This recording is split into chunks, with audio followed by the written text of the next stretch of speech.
I was gonna go live tonight and do a Q&A, but while I was at the gym earlier getting these legs right, I was thinking, what if Metal Sonic is actually given a voice in Sonic 4? I might have thought of the perfect person to voice him, and you'll never guess who came to mind.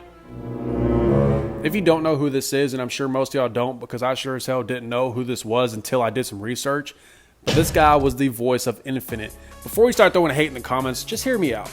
I still don't think Metal Sonic should have a voice, personally, but what if Neo Metal Sonic is in this movie? I'll be honest, I don't think Neo will be in this movie, but let's just toy around with the idea and come up with a scenario.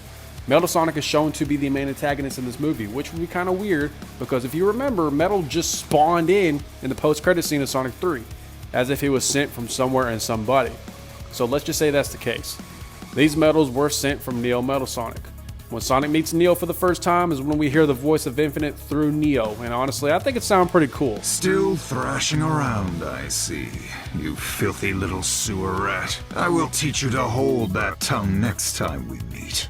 You can count on it. I understand if you are not on board with this, but this was just a thought of mine.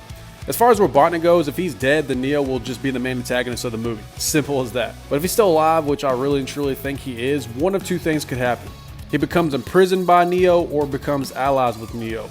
They weren't allies and heroes, so I could see that being the case. Like, you know, Sonic and friends travel to the future where Neo is, and come to find out, Neo has been forcing Robotnik to give him info on Sonic, so now they have to save him. Maybe Neo even forced Robotnik to make a smaller version of himself, being this Metal Sonic. You're probably thinking, but Metal turns into Neo. I get that, but again, this is just a random scenario. This isn't anything serious. Don't take it serious. Or even if they're working together, regardless, I feel like Robotnik would be giving Neo info about Sonic anyway, because how else would Neo know anything about Sonic? I feel like I went off track a little bit, but anyways, yes, Liam O'Brien, I believe, would be a perfect fit for Neo if they go that route. It also has that mysterious and threatening tone to it that I feel fits Neo. It'd also be a cool little Easter egg, if you will, for only the die-hard fans of the franchise will notice. If you don't agree, that is totally fine. If you do agree, that's great. Let me know in the comments who you think would be the best voice for Metal Sonic if they decide to give him a voice, or Neo if they decide to include him. Let's discuss these things in the comments. Y'all have a great night, stay safe, and be great, and we're officially out.